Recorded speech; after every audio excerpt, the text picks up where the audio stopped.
What's going on, guys? It's Nick here, back with another video. I've decided to switch up the Saturday video just a little bit this week. If you guys hate it, then we can go back to the old setup. But I figured you might like it because you guys asked so many questions, so I figured you might want me to answer some of them here. So I'll be going over questions you guys submitted either on the website or in the comment section. And hopefully you find it at least a little bit helpful. And if you do, maybe give the video a thumbs up so I can know to some degree if you guys like this more than the other content.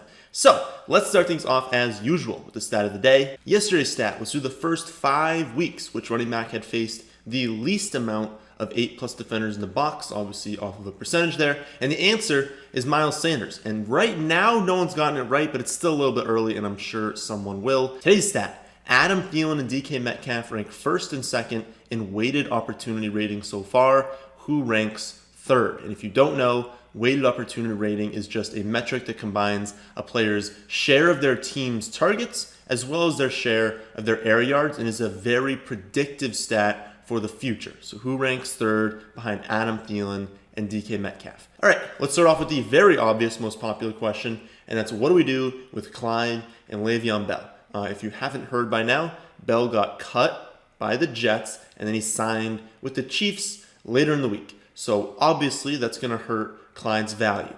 We know that Bell needs to pass 5 consecutive days getting negative tests in a row. Usually in a non-COVID year, he can just sign with the new team, play that week. That can't happen this year. He needs to pass the 5 tests in a row, and so he will not be playing on Monday. They're hoping to have him practice sometime in the middle of next week, and so he is probably going to play next week. It's possible that he doesn't play next week, but you should just assume Clyde's going to be the guy this week, and then next week is when they start implementing Bell into the offense. After that, after we have probably this 1 week of Clyde, and then I would say that Bell's going to be pretty limited in his first week of action. I'd be very surprised if he sees whatever workload we're normally expecting in that first week. So you're going to have 2 weeks of pretty solid production from Clyde. After that, we can't really know. My best guess is that Clyde gets more of the early down work, but that Bell is going to get a lot of third down snaps, and he's going to take a lot of the red zone touches. This could almost be like a Drake Edmonds scenario on steroids. So we know that Drake out-touches Edmonds, but that Edmonds gets a lot of the high-value touches, talking about touches in the red zone, touches near the goal line, targets, things like that. Those are high-value touches. And this could be the same, but the overall touch split could be much closer. So we know with Drake and Edmonds, Drake does still get a good amount more touches than Edmonds. I think this could be the same thing with Bell and Clyde, but that the total touches will be very similar. And if that's the case, Bell would be more valuable overall. Right now, I have Clyde as a running back 23 rest of season and Bell as a running back 26. That's going to change after this week because obviously I have to take into account that Bell won't be playing this week, and so that's a huge benefit to Clyde. You're getting a week of running back 1 production. That's very beneficial. But after this week, I think I'm going to slowly move Bell a little bit over Clyde, and then obviously we're just going to have to see what happens. We can't possibly know right now exactly what they want to do, and we probably won't know even in week 7. Even when they come out there, if Clyde is still dominating, we have to realize that Bell just got with the team. He doesn't know a lot of the plays. He's not fully familiar with everything, and so it would be kind of dumb for them to just throw him in there to exactly what they're expecting to do towards the end of the season. I think they're going to slowly ramp him up each and every week. Because that's the case, I feel like both of them are probably just going to be flex plays. Maybe one of them turns into like a running back 2, but I think my best guess is that unless Bell comes in, just takes the complete workload, which is very unlikely, I think you're playing both them every week, but it's more as like a running back 2 or a flex. The best option I think for Clyde owners right now is to hold. Right now is the lowest value he's going to be because even like in the hours leading up to the trade, everyone was just assuming he was going to Kansas City. And so even if you were trying to trade him then, People were just assuming he's going to go there. People are assuming that Bell's going to take the full workload. And so there was no real value gained in trading him then. There's no real value gained in trading him now. You're basically selling at his lowest point. Maybe after this Monday game, he goes off. I don't know if he's going to. He should be a running back 1 this week. He's got a very good chance of going off. They should win the game. They should score a lot of points, and so he could have a nice touchdown game.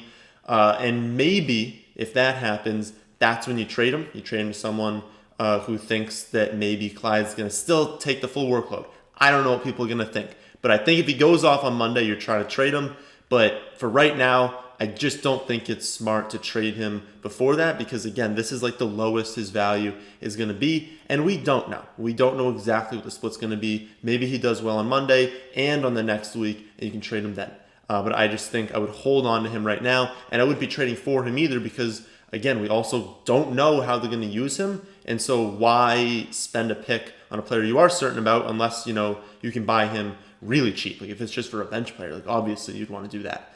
Next question is about Kareem Hunt. Someone asked, why is he so high in the rest of season rankings? Just for reference, I have Hunt as the running back 7 rest of season right now.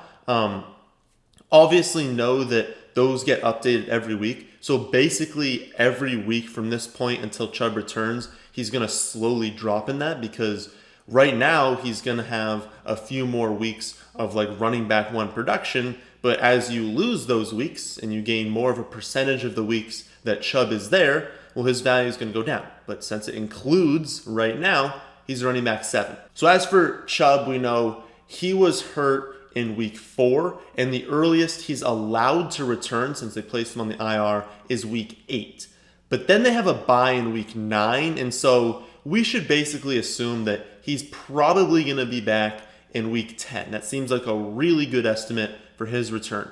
And that does give us at least 3 more weeks of Hunt as the feature back, with 2 of those coming in plus matchups against the Bengals and the Raiders. Doesn't have a fantastic matchup this week, but he is still a running back 1, even playing in Pittsburgh. Someone getting his sort of volume on an offense that is as good as Cleveland is and is as talented as Hunt is as a player, you got to rank him as running back 1, but he will be a top 5 running back in week 7 and 8. And so we do have these 3 weeks of elite production. And then let's say Chubb does come back in week 10. I mean, look at Hunt's numbers with Chubb in the starting lineup this season. In the 3 games that Chubb has started and ended the game healthy, Hunt still averages 13 carries and 3.7 targets per game. He's going to have touchdown upside as well. And he was the running back 12 during those first 3 weeks. I know it's a small sample, but it's all we have to work off. He's just involved in the offense, whether Chubb is there or not. Obviously, is a much larger role if Chubb's there. But the point is, even when Chubb comes back, it's not like you're benching Hunt. Like, he's still probably going to be like a low-end 1 to a high-end 2. And so, given that we have these 3 weeks with elite production, plus he's still going to be a great running back when he comes back, I just think he deserves his ranking as running back 7 rest of season. And will that drop next week? Probably. It'll probably drop to around running back 8 or 9 next week, 9 or 10. It's just going to slowly drop to like a high end 2 when Chubb returns. Next question is someone, in a video I said, you're starting Joe Mixon no matter what, because I'm assuming that you guys would have incredible teams, but some of you do. And so someone asked, I said that, but they have Mike Davis, James Robinson, Alexander Madison, and Joe Mixon. So are they still starting Mixon no matter what? No, actually. So I have Robinson's my running back 3 on the week. Mike Davis is my running back 5 since we do get another week without McCaffrey. Madison is my running back 8, assuming that Cook is out, of course. If Cook plays, then it makes your decision very easy. You're just playing Robinson, Davis, and Mixon. But assuming that McCaffrey and Cook are out, we get Robinson, Mike Davis, and Madison as my running backs 3, 5, and 8. And then Mixon's my running back 10. So yes, you would actually bench Mixon in that scenario. I just say you're playing Joe Mixon because, I don't know, usually people don't have 4 running backs inside the top 10. But if you hear me say that, be like, you're obviously playing this player and the rank is like the running back 7, and you're like, oh, does that mean I bench him for his running back 5? No, it just means I didn't know that you had such a good team, basically. One person is pretty desperate at running back this week, so they do not have 4 running back ones. And this is going to happen plenty. Don't feel bad if you're in like a 14-team league and you don't have these incredible running backs. Like, if you're in a more competitive league, you're not going to have 4 running back ones, although this guy was just really good on free agency, getting Madison, getting James Robinson, getting Mike Davis. So that's 3 running back ones that you got off free agency. Great moves there. But this next person is not so lucky. So they need to start one of McKissic, Dobbins, and LaMichael Perine. If you don't know who that is, running back on the Jets. I thought this was a very interesting question. We're going to talk about this decision, and we're going to talk about roster decisions, start sits in general after. But just going off of this one, if you're in this spot, I have the rankings McKissic, Dobbins, Perine. I think that's how basically every projection system is going to work out. No one is going to project LaMichael Perine for more than these 2. I think very few people will project Dobbins for more than McKissic. So basically, no matter what site you look at, that is probably how they're going to rank it. But I think it depends on how you're projected. If you have like at least a 35% chance of winning, so anywhere over 35, you're projected to be the favorite. If you're projected just lose by a little bit, I would say roll with McKissic. He is still getting a good amount of targets, and I feel much better about him reaching his projection and getting you like 8 to 9 points in that spot than I do these other 2. But if you're projected to lose by a lot, which I guess is possible if you're forced to start one of these 3, I don't hate starting Perine. McKissic has no ceiling unless he gets unbelievably lucky, and honestly, his chances of scoring a touchdown are pretty low. So he needs to continue getting those targets. He needs to continue converting those targets into receptions, and even when that happens, the odds that he gets like 12 or 13 points is fairly low. He is not going to score very many points on average. And then you see Dobbins, he's getting very limited touches. He has a brutal matchup. I mean, he had 1 carry last week, so his floor is like 2 points, right? At least with LaMichael Perine, he could legitimately get you 2 to 3 points. He could get you 0. He didn't even play last week. Now, I think he will be more involved in that, and he's probably only projected for like 4 to 5 points. So he's got a floor of 0, and he'll probably, on average, get you like 4 to 5, which will be less than McKissic. But with Bell gone, they're down to Gore and Perine as their top 2 running backs, and there's just no reason for the Jets to give a bunch of touches to Gore, right? They're better off seeing what they have in Perine because they're going to need a new running back next season if they don't like him, and so they're going to need to choose. Do they roll with him? Do they draft someone? Do they trade someone? They need to figure that out, and they're probably not going to figure that out in practice. They're going to need to put him in a game scenario and see what he can do. And so they're not going to know until they give him a chance. So why wouldn't you start giving him a chance, given that you have a 0% chance of making the playoffs anyways? Just give Perine the ball. Why are you wasting touches with Gore? Every time they give Frank Gore the football, it's a completely wasted play. So why would you do that? So I do think Perine's going to be just the guy in this offense. I don't think he's going to be some like featured back that's incredible, but I think he's going to get the majority of the running back touches at some point this season. I just don't know when that's going to start. So if you can't afford a dud, like you have like a 60% chance of winning, you're like, I need secure points, go with McKissic, especially in a full PPR league. He's going to get you some points. But if you're probably going to lose unless this dude scores like 10, 12, 15 points, I think Perine is probably the most likely of those 3 to get you there this week, and so I'd roll with him. And that's kind of what I want to talk about again in a more general sense. There's probably only like 2 of you out there who actually had the decision between like Perine, Dobbins, and McKissic, right? Most of you don't have that exact decision. But I think the overall thinking that I just did there should help everyone. I can tell you that player A is ranked higher because he projects for more points on average. But at the end of the day, it's much more important to understand each player's range of outcomes than it is to know their exact average projection. Let's take Mecole Hardman and T. Higgins this week as an example. Right now, as of recording this, I have Higgins as a running back 30, Hardman as a running back 32. These things are going to shift, but right now that's how it is. Hardman is usually lower than that, but we know Watkins is expected to miss a few weeks with the hamstring injury, and so he's been bumped up in the weekly rankings because he should see a lot more snaps. And we know whenever Hardman's getting more snaps, it's very beneficial to your team. So I have Higgins ranked 2 spots higher because I have him projected for 11.77 compared to 11.07 for Hardman. So yes, on average, I'm expecting Higgins to score slightly more points, but it's 0.7 more, right? I know that we want to have like the top projected lineup, but these are just projections, and it's 0.7 points. That is literally, in a PPR league, a reception for -3 yards, okay? Or it's a carry for 7 yards on an end around for these two, right? If your lineup needs to depend on getting 0.7 more than another player, like that's not how you should be thinking about it. You're not just trying to build a top projected lineup. What I care more about is what do you need from that spot? I'm assuming that if you have these 2 players or 2 players in this range, it's probably your flex. This probably isn't your wide receiver 1 spot. And so look at the rest of your lineup. You know, is the rest of your lineup full of a bunch of like good but kind of low upside players? Because if it is, then you should be starting Hardman in the flex over Higgins. Higgins is playing the Colts, and they've allowed the 8th fewest fantasy points to wide receivers. They've allowed just 3 opposing wide receivers to go over 50 yards in the last 3 games. Higgins is going to get the targets, and he's probably not going to dud. He probably has a decent floor because, you know, he's relatively involved in the offense, and even if an opposing defense is good, like if you're getting 7 or 8 targets, you're going to catch like 3, 4, 5 of those. You're going to get some yards, so he'll get you some points. So unless the Bengals just get absolutely stomped, he's going to have production.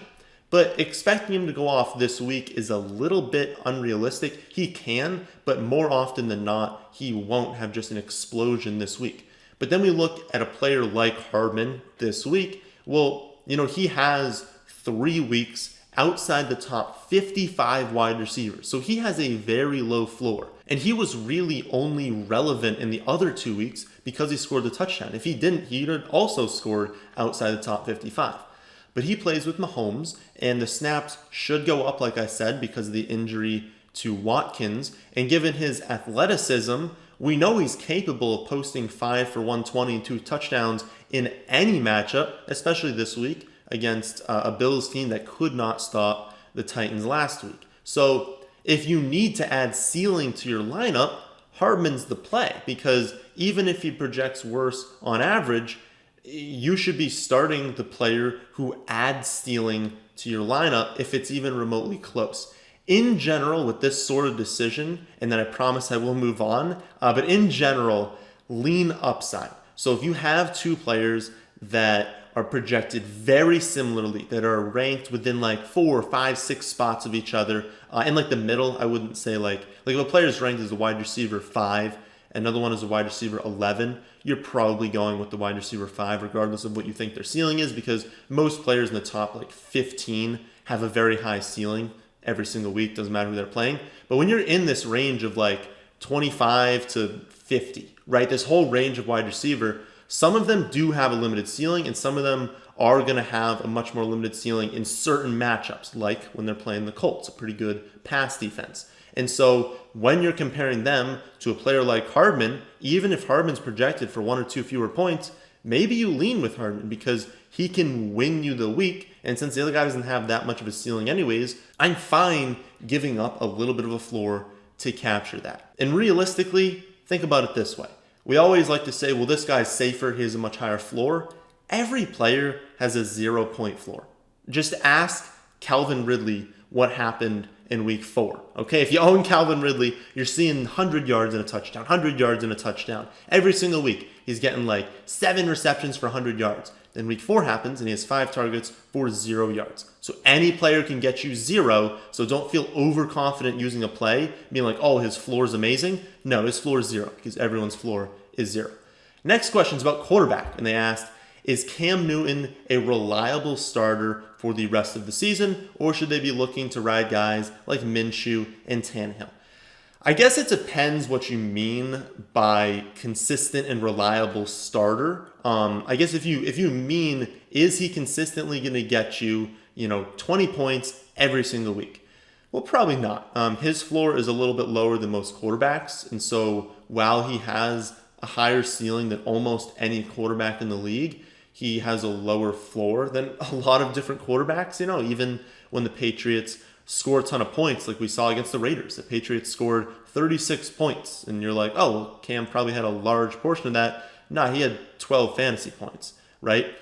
But if the question is, who do you prefer? Would you rather play Minshew every week, Tannehill every week, stream quarterback every week, or just roll with Cam? Which I think the question is asking. I would prefer rolling with Cam. Tannehill is a close second, and I do think you can just play Tannehill most weeks because he is going to be a good fantasy quarterback this season. He honestly he's better than I thought he was like last season. I thought he was getting a little lucky last season. I don't think it's luck. I think Tannehill's like legitimately pretty good. But anyways, back to Cam. His weekly ceiling, kind of like we talked about with Hardman, I always lean for that ceiling. I want players capable of winning me the week, and Cam is capable of scoring 40 fantasy points as a quarterback, which you can only literally say about like 5 quarterbacks, right? And so I would rather stick with Cam. Maybe if we see that the floor is much, much lower than we've been seeing, like if he has a lot of weeks where he's scoring 10 to 13 points, we'll reevaluate. But I really think that I'm comfortable assuming that sort of risk because of the upside. So I would roll with Cam. Next question deals with our boys Drake and Edmonds. They said they have both. So they've got Drake, they've got Edmonds. Should they trade Drake after his decent game last week and just keep Edmonds? Yes. I keep updating you guys on this Cardinals running back situation basically every week in the running back trade video, but I want Edmonds and not Drake. I did have a separate question that said, should they drop Drake for Edmonds? I would not go that far. I do still think that Drake has more value, but that Edmonds has top 7 running back in his range of outcomes this season. Like if Drake went down, I think this season he can be a top 7 running back because I really think that since he's already getting these high value touches, all he needs right now is those other touches. He just needs a little bit more total volume and then he'll crush. But for Drake, he also needs an Edmonds injury. And so if you're saying I can only keep one of them, I'd rather Drake just because he's getting 17 to 20 touches. But if you're saying I have both, would you rather me give up Drake, acquire someone else, and keep Edmonds? Yes, that is what I would prefer to do. Or if you only have Drake and you can somehow acquire Edmonds, I wouldn't do a 1-for-1 because again, I still think Drake has a little bit more value, but I would prefer trading a little bit less for Edmonds and then getting a little bit more in return for Drake. I hope that makes sense. But to answer that original question, yes, if you have both of them, trade away Drake and hope Edmonds is the one that takes over. Next up, we've got a 2-part question. So first up, should they trade Ronald Jones for Raheem Mostert? And then second, they have Edmonds and Godwin. Who do they play in the flex this week, assuming Godwin comes off his injury? Both good questions. We'll start with the trade first.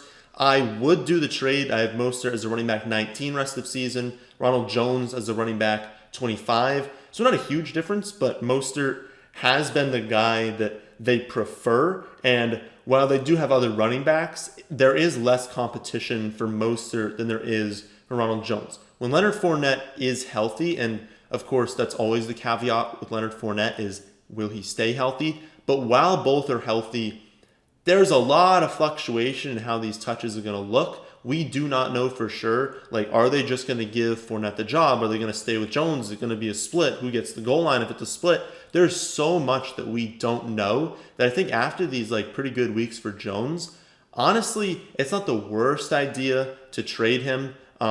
People don't like Ronald Jones, so I don't think his value is that high in the trade market. But if you're asking me Mostert, well, I know that while Mostert is healthy, they want him to be the lead back. They are involving him more in the receiving game as of late, and they want to use Ronald Jones, it seems like. Whenever they've had a chance to use someone else, they've done it, unless it's Keyshawn Vaughn, who apparently is just not good. But I really think that there's just so much uncertainty with Ronald Jones and so little uncertainty with Raheem Mostert that given that they're pretty comparable when they're both playing, well, there are definitely paths to Ronald Jones not playing as much as it seems right now, and so I would prefer Raheem Mostert. As for the start-sit, luckily Edmonds plays on Monday, and so we can just wait, see what happens with Godwin. If he's a surprise inactive, or maybe when you're watching this video he's already been ruled out, ruled in, I don't know what'll happen, but when you're making this decision, you're going to know because you just put him in the flex spot. You say, okay, if he's out, I'll put in Edmonds. If he's in, then I want to see, are they talking about a snap count? Are they talking about using him situationally, which means he'll only come into the game on third downs when they're in the red zone? That'll still lead to a potential high ceiling if he can score multiple touchdowns, but it leads to a much lower floor because he's just not in on a lot of snaps. If none of that comes out, they're like, nope, he's good to go, he's playing this week, play Godwin. If any of those comes out, situational, or he's going to have like just limited snaps in general, I think just roll with Edmonds because there's that increased chance that he gets re-injured. There's that chance that he's more of a decoy, that chance that he's more just kind of like an insurance policy. If someone gets hurt, they'll throw him in there. And so because all those futures exist when they start talking about snap counts and situational counts, I would just roll with Edmonds. But we're going to know, so I'll just adjust the rankings accordingly for whatever news we see. So I hope that helps out some of you more than just going over the news because you guys realistically can just do that on your own. Please stay up to date on Twitter. Go to Roto World. Just make sure you know when your players are hurt, when your players aren't going to see the snaps you're expecting. But if you did like this video more, then please let me know. Please leave a like if you're this far. And if you like it, we will continue next week. And if I did not get to your question, then I apologize, but you can see my exact rankings at our website, thefantasyfootballadvice.com. But that's the end of this one. Hope you all did enjoy. If you did, then how about hitting that like button? And how about subscribing to the channel if you're new? Thanks for watching.